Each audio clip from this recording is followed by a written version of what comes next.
we gotta talk. It's what we do best. This is today's News Talk Radio, TNT. All right, welcome back, ladies and gentlemen. Welcome back. We're still in hour number one, this live broadcast. Appreciate you guys coming along for the ride here on Friday. And hello to everybody in the TNT chat community. There's a little red bubble, bottom right-hand corner of your screen. If you're on the URL through your browser, tntradio.live, that's our chat community. We had 140 people in the live chat yesterday. We see those numbers climbing today. Appreciate you guys in there. We've got some great conversations, some great links, some great memes with our chat community at TNT. That's where you want to be during this 2-hour live broadcast, Monday to Friday, here on today's News Talk. Now, we're going to pivot right now and pivot hard to the Middle East. I want to welcome onto the stage a former British MP with the Labour Party, former Labour MP, and now is a host of a fantastic show, Palestine Declassified, airs on Press TV, but you can watch it on Rumble. We'll talk about that at the end of the program with Chris Williamson on the line right now. Chris, thank you for joining us this week. Good to be with you, Patrick. Nice to see you. It's great to see you too. Chris, first off, I want to get your comments because we haven't spoke about the Hague. And I want to get your comments on what happened last week, the historic significance of it, and also the political significance of it, because I think it's very significant, even though, as many critics will say, Chris, the International Courts of Justice, whatever decision they render in the interim or down the line long term, it's not binding as such or not enforceable, but actually it has massive political implications more broadly internationally as well. But your reactions, your thoughts on the developments last week with South Africa? Well, it was a groundbreaking moment, Patrick, in my opinion. There's no doubt about that. And I think it's significant that it was South Africa, a country that was plagued by the apartheid regime for many years. And it was, South Africa that took the lead in actually taking this really important step.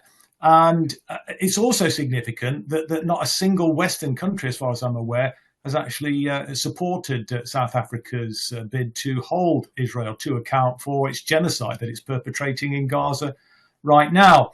And I think we are seeing perhaps the biggest disconnect between the wider general public in the Western world and the political class.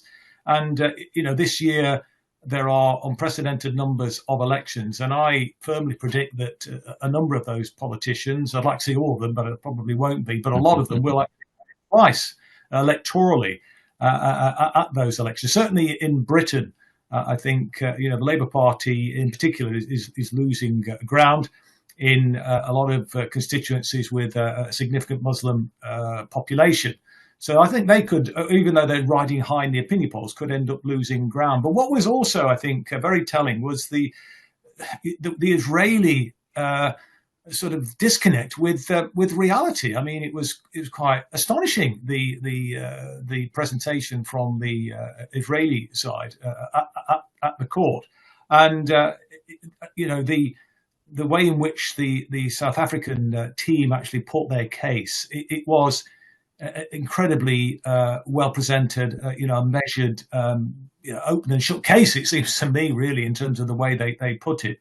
And so not only, in my opinion, is this a situation where Israel is on trial for its crimes against humanity, but I think the International Court of Justice is also on trial because, clearly the Israeli regime is committing a genocide as defined, and there will be a lot of pressure applied to those judges not to find against Israel.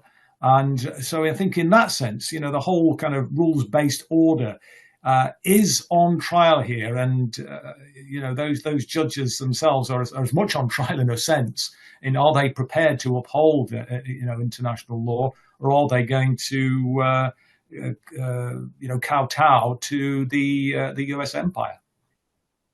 Yes, and you mentioned Labour Party. Let's actually go straight into that. A lot of politicians, there seems to be lockstep Chris, if I'm not mistaken. Tories, Labour, Lib Dems. I didn't see anybody really pushing back against Israel when this really sort of kicked off, when they began their operations, their serious military operations incurring on Gaza, October 13th. Everybody was waiting for some dissent. There didn't seem to be very much.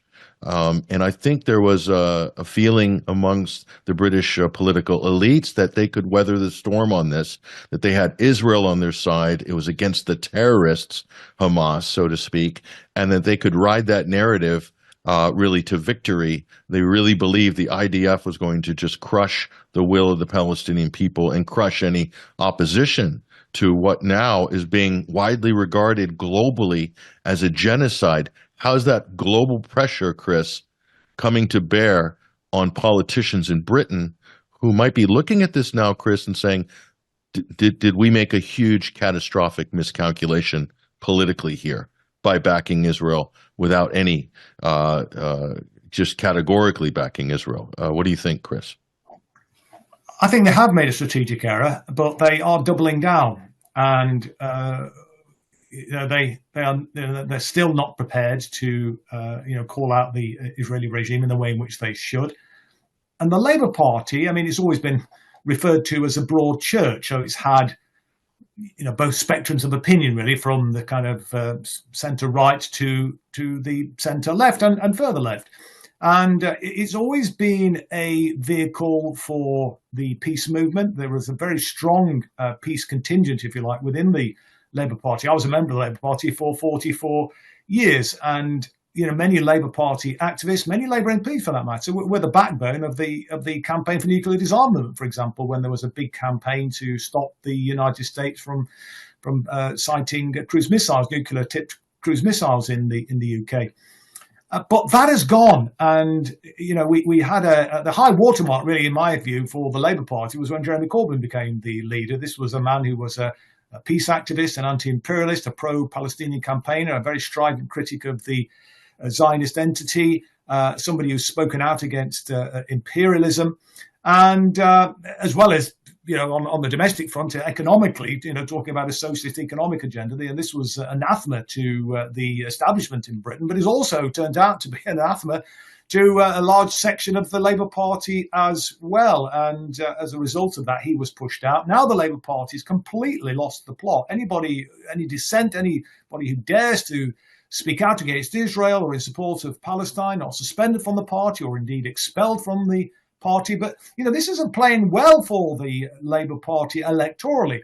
They are riding high in the opinion polls, that's true, but there are a lot of constituencies where they are in danger, actually, of losing parliamentary representation.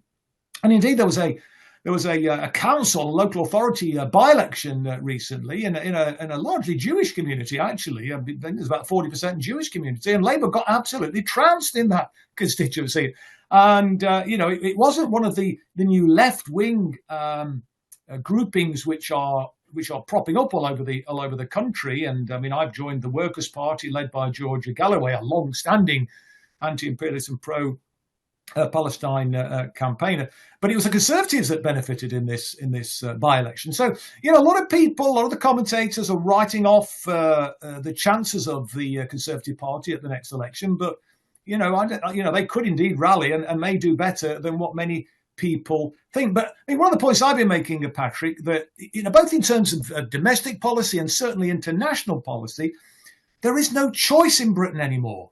There is no choice for the electorate between the Labour Party and the Conservative Party anymore, or indeed or any of the other parties really that are represented in the Houses of Parliament. The SNP, to be fair, the Scottish Nationalist Party, have been slightly more supportive of the Palestinian cause, but on many other issues, there is no real. You couldn't get a cigarette paper between them. So our democracy has been stolen from us, and what that is resulting in is a desire to create an alternative vehicle. As I mentioned, I've joined the Workers' Party, but there are other groups as well, the Trade Union and the Socialist Coalition. There is a grouping in London, the Newham Independents, they call themselves, an area of London. We saw indeed in another part of London, in the Tower Hamlets, a couple of years ago now, Look for Raymond stormed the mayoral election, won it by a landslide, and they also won a majority of the seats on the local authority as well, with a new party in Hague that's called Aspire. So these groupings are emerging, Patrick, all over the country, and the anger which is being expressed towards the political class in the UK is really palpable, actually, as a result of the stance that they're taking on the Palestinian question. We're seeing rallies, all over the country, in small towns, not just big cities, not just London. Obviously, London, we're seeing massive, hundreds of thousands of people, biggest ever rallies in support of Palestine that in the country's history. Some of the biggest rallies we've ever seen. I mean, rallies on a scale not quite as big as the anti-Iraq rally that we saw 20-odd years ago, but, not far short of that. These are unprecedented times, but right across the country, though, Patrick, we're seeing, as I say, in small towns and cities, people turning out to express their solidarity. And what is really also very troubling is not only this disconnect between the political class that we've mentioned, but also the disconnect between the mainstream media, who are parroting, the Zionist lines and are, taking action against pro-Palestinian activists in terms of, writing, sort of hit pieces against them. And then we have the police, being mobilized really in the interests of Tel Aviv. It's quite astonishing. We're seeing people being arrested, manhandled, beaten by the police for expressing their support for Palestine. It's quite astonishing. Just for displaying a Palestinian flag, for example, people have been arrested. And indeed, there was a piece in one of the alternative independent media outlets called Dorset Eye just yesterday, I think it was, that had an exclusive about a police raid on a pensioner in Cornwall by the Devon and Cornwall Constabulary. And 4 police turned up, arrested her, searched the house on the premise that she'd attached a pro-Palestinian poster calling out the local MP who's actually supported the genocide in Gaza. And they said, you've committed criminal damage because she pinned a poster to a door. It's unbelievable, Patrick. We've never seen anything like this. It really is quite astonishing, the way in which, the state in Britain is mobilizing against the people on behalf of Israel. I mean, our politicians are elected to represent the British people. Our police are there to serve the interests of and keep the interests of the British people and keep them safe. The media is supposed to be, as it were, a conduit, if you like, to represent, although it's never really been that, but to, as it were, be a conduit for, mainstream British opinion on matters. But they're just all being run, it seems to me, by the Zionist lobby, by the Israeli lobby, honestly, I mean, it's quite it's quite astonishing to behold what is happening. But people are not having it, in spite of the attempts of the police and the media and their politicians. People are still turning out in ever bigger numbers every single week, and we're seeing that across the world, aren't we, Patrick? Not just in the global south, but right across the west, in the United States of America and Europe. And in Europe, as you know, Patrick, some countries have banned demonstrations in support of Palestine. Banned demonstrations. And yet people are still turning out in their tens of thousands, their hundreds of thousands. So, I think this year, they say there's an unprecedented number of elections taking place across the world. These politicians who were so out of touch, I think they really will pay a price. And certainly as far as the Labour Party is concerned, I mean, I think... It is as I say, it's riding high in the opinion polls, but it's only because the Conservative Party is so despised. It's not because people, if you like, have been convinced by the Labour Party. It's just they see it, I think, as the lesser of two evils. Although I'm not even sure that it is that. But we'll see. Anyways, these are interesting times in which we are living with the International Court of Justice. The South African action which is being taken, which has inspired people around the world. The actions as well, Patrick, let's not forget, excellent what South Africa has done, but let's also remember and acknowledge the efforts of Yemen in actually trying to provide some support to Palestine, to Gaza. And we've seen these airstrikes being launched by the US and the poodle, the United Kingdom, the United States poodle, as it were, killing people in Yemen. But look, there is no provision in international law for those airstrikes, Patrick. But I think Yemen have absolutely a case in international law to take the action that they are doing to blockade their waters, to stop Israeli ships and to stop ships going to and from Israeli ports until such time as they bring this carnage that they are inflicting on the Palestinian people in Gaza, until they bring that to an end. And there is provision, isn't there, Patrick, under the responsibility to protect doctrine, that Yemen are applying here. And again, the action that Yemen has taken, as far as I'm aware, and you correct me if I'm wrong, Patrick, I don't think they've killed anybody, unlike the United States and the UK when they struck Yemen with their, in my opinion, illegal airstrikes.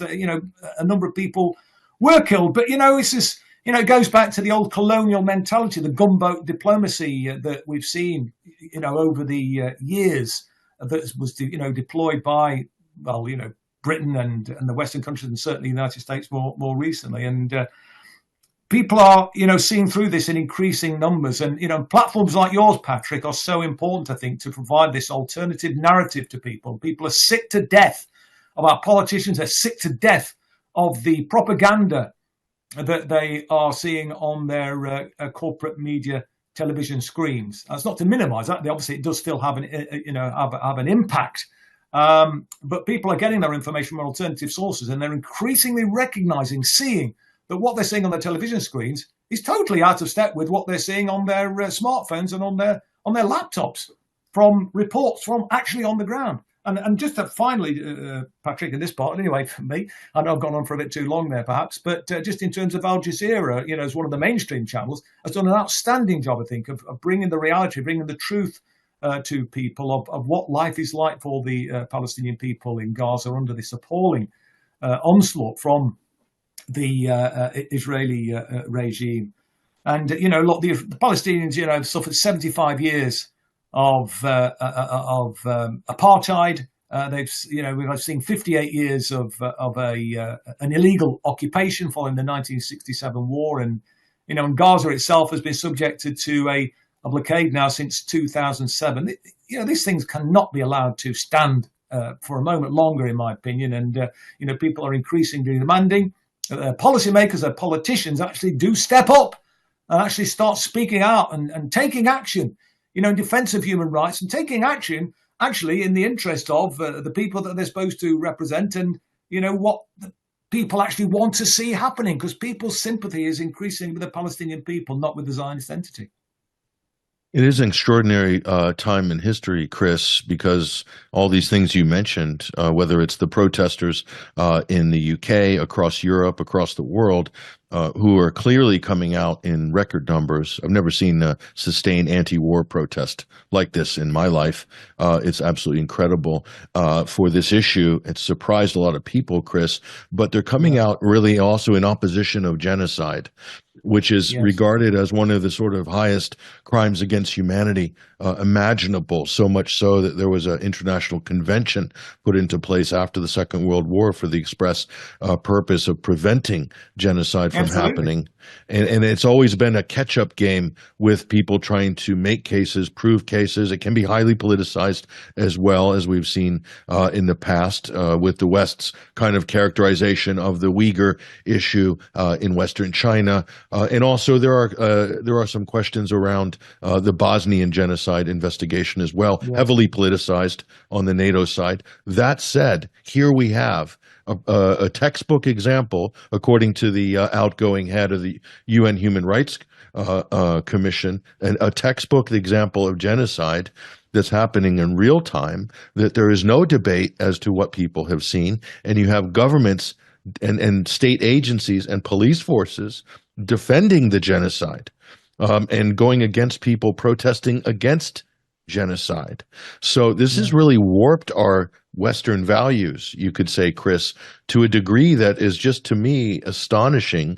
To me, it's astonishing that anybody can defend Israel at this point. And Yemen is basically defending UN resolutions. They're defending the Geneva Convention, and Yemen's defending the Genocide Convention. And they're enforcing it. They're sanctioning Israel. So, and their payment for that from the West is for the West to wage war against them. I mean, so it's an extraordinary time in history, Chris. And I'm just saying, when is the penny going to drop? Will the penny drop? Because you've probably seen similar U-turns in history, Chris. Are we going to get a big U-turn coming up where it just becomes just unbearable for these people to hold this position? What do you think? Well, I mean, I think potentially, look, at the end of the day, I mean, my experience of being a parliamentarian for 7.5 years is that all of them, almost with no exception, are careerists. And I think when they feel that this is going to have an impact on what they perceive as a career, and I never ever felt that being a member of parliament was a career. It shouldn't be. When you start treating your role as a parliamentarian as a career, then you start to make decisions based on what's good for your career. And, consequently, you make bad decisions in those circumstances. You're there to represent the people and, to stand up for a, particular political ideology that, you've been elected to implement, as it were. So I think that will potentially concentrate in the minds of some of those careerists. But I'd say a number of people are going to start losing their seats anyway. So, I think we could see a new cohort of people potentially coming into positions of power to becoming policy makers. That will, I think, help to turn things around. I mean, for example, the leader of my party, Workers' Party, George Galloway, well known on the international stage, is standing for the London Mayor, which is the most, significant, important, directly elected role in the country, really. I mean, probably the most influential role, below the Prime Minister, actually. And I think he's in with a reasonable chance of winning that.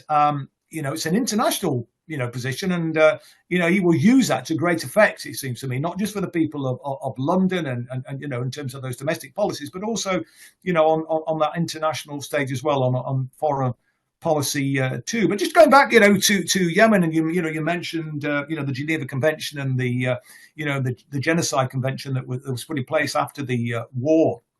I mean, Article 8 of that convention, as I'm sure you know, Patrick, says that countries are supposed to take action, to prevent or suppress acts of genocide. This is what Yemen is doing. Other countries should be joining Yemen, not bombing them, for God's sake. It's absolutely outrageous that, a country that is trying to stop a genocide, which is acting within international law, acting within Article 8 of that Genocide Convention that was put in place, let's remember, in the aftermath of the genocide against the Jewish people. And then, ironies of ironies, the nation, the country that claims to be the nation of the Jews, although many Jews actually obviously argue against that, as you know, is the country that is engaged in a genocide.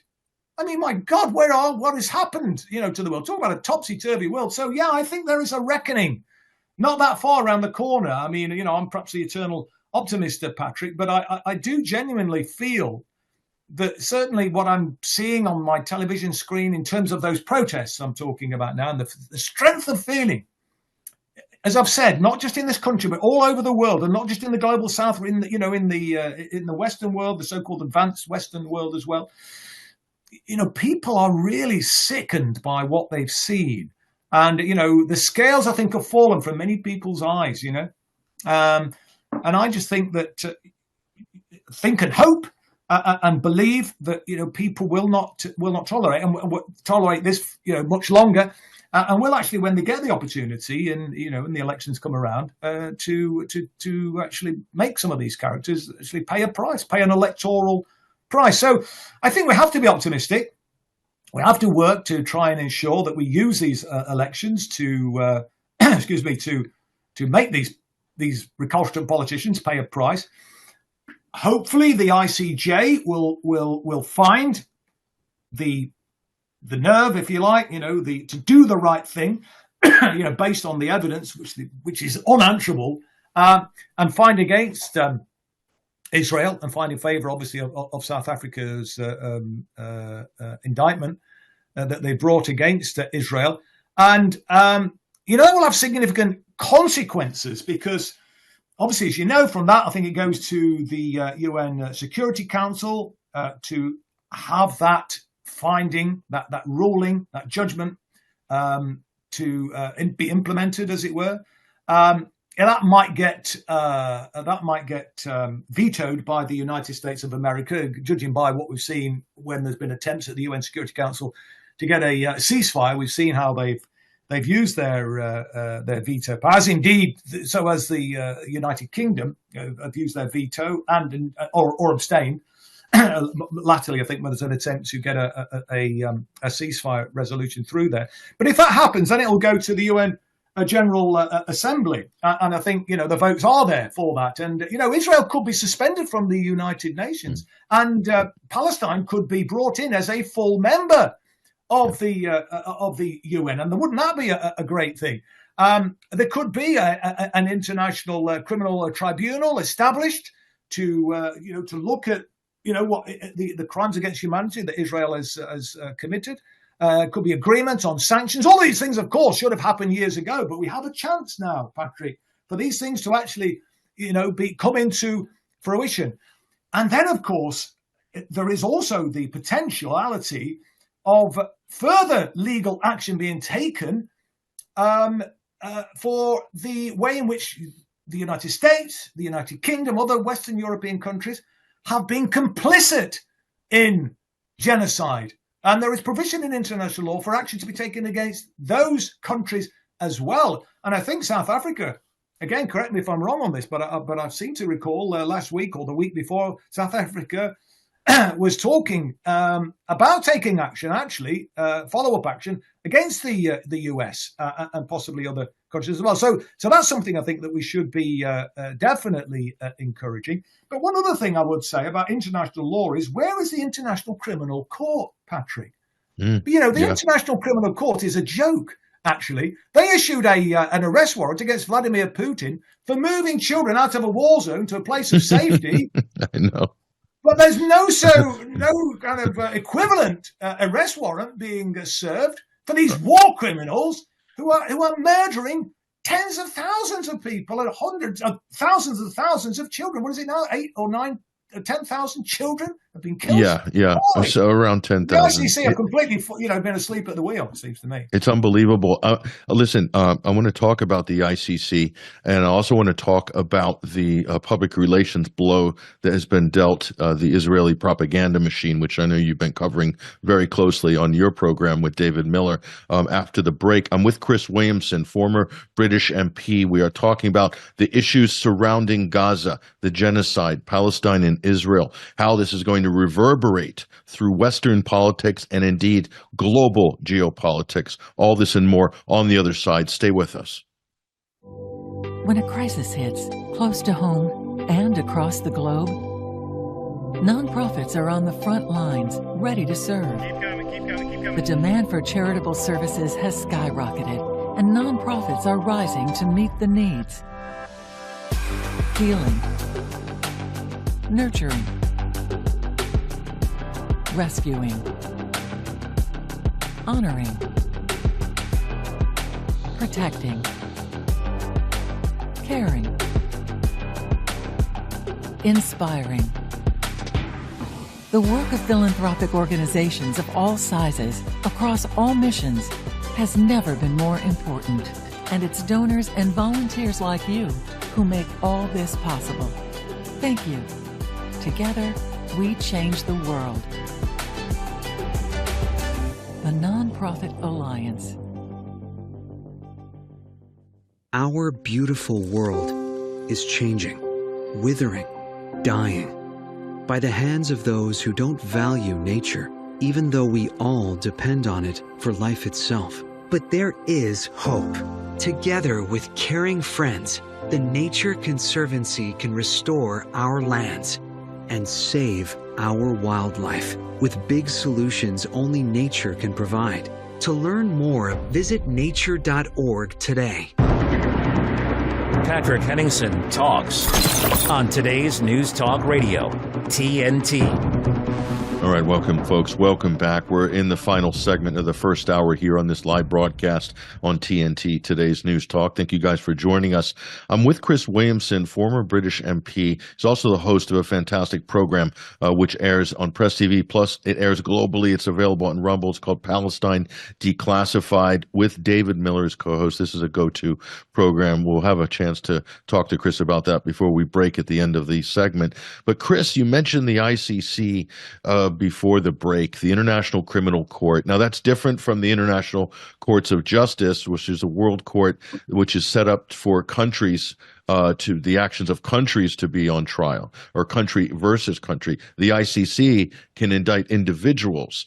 And the British barrister who's kind of in charge of the criminal proceedings there, Karim Khan, as you said, very dodgy indictment of Vladimir Putin and another Russian official over taking children out of the war zone. I mean, unbelievable.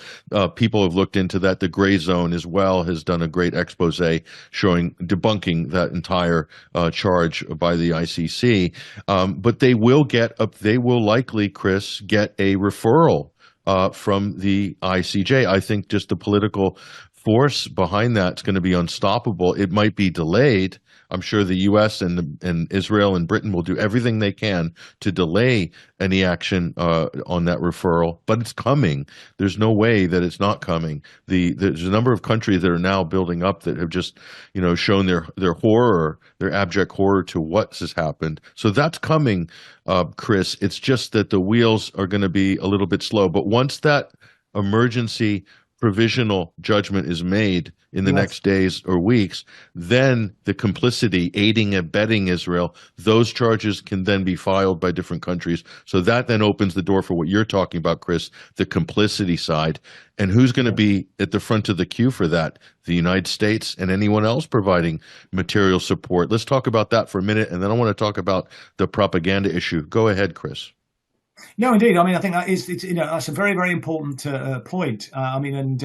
The ICJ, could issue this kind of interim kind of cease and desist order, which could lead to the kind of implications which I referred to earlier on, and then all the consequential issues in relation to complicity and so on. So that is very, very significant. Excuse me. It's a very significant moment in history, and we shouldn't, as it were, underestimate. Indeed, I think historians, when they look back, will see this year as as a potentially really pivotal year in the history of the world, and particularly in relation to the Middle East. But no, the ICC, the International Criminal Court, unlike the ICJ, that goes after ICC. This is individuals, as it were, and this is why the arrest warrant was issued for Vladimir Putin, and they've been very poor, really, I think, and they've shown themselves up, frankly, to just simply be a tool of Western imperialism. The International Criminal Court, and this is where the ICJ, need to, given such a powerful case that the entire world has seen this. I mean, it's the first time. It's kind of unprecedented. We're seeing a genocide unfold before our very eyes. There's only one decision that they can make. They will lose any credibility whatsoever, I think, if they do not find against Israel. So we're living in very interesting times, and that interim decision, is fairly imminent, I think. I mean, it's not. We're not going to have to wait years for that. I mean, it will certainly. We're talking weeks or months, certainly, no more. It should be sooner rather than later, given what's been happening in Gaza and continuing to happen in Gaza. And indeed, while the hearing was taking place at the ICJ, Israel was doubling down with a massacre in Khan Yunis and stepping up its military offensive. I mean, they're absolutely shameless. And I think the whole notion of a two-state option has been a dead duck for many, many years, but it's been dusted down by the United States and Britain and Europe, etc. But Benjamin Netanyahu just showed his utter contempt for the United States. Their biggest benefactor just gave them two fingers and said we're not going to have a two-state solution. So he said yesterday, Chris. He said from the river to the sea. To the sea, exactly. The phrase, Patrick. He said, the phrase, Patrick, in Britain. Yeah. I'm going to say the phrase in Britain, where if you actually chant that phrase, you're in danger of being arrested when it's referring to Palestine. But this is, it's okay for Benjamin Netanyahu to and when he's talking about it, what he's talking about is ethnic cleansing, genociding the Palestinian people. I think, the Palestinians, when they talk about from the river to the sea, they're talking about, a sort of unitary state, where everybody has equal rights, as it were. Although how it will be, our people who've been inflicting, this genocide. I mean, and it's not just the Israeli occupation forces that are guilty here. I mean, there's overwhelming support for what they're doing from the Israeli general public, and those views have hardened actually over this last sort of few months, rather than going in the opposite direction. So it will be a challenge, I think. But yeah, incredible times, and so yes, we'll I mean, obviously we've got the presidential election coming up in the United States, and yes, I mean, things could change radically.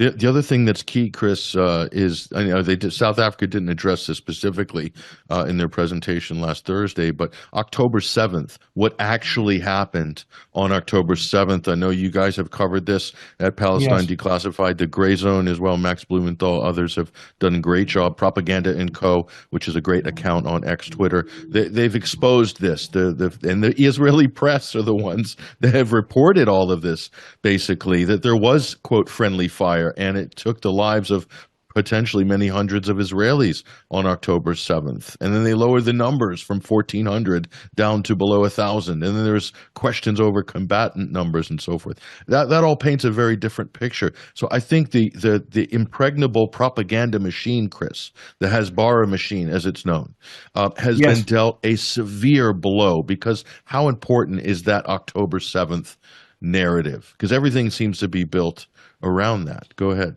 It does, thoughts. And the corporate media constantly trot this out. Even now, even with these horrific statistics from what we're seeing in Gaza, still they trot out what happened on October the 7th. But they don't tell the full story that you've just alluded to there, Patrick. The overwhelming majority of people that were killed on October the 7th were combatants and were killed by the Israelis.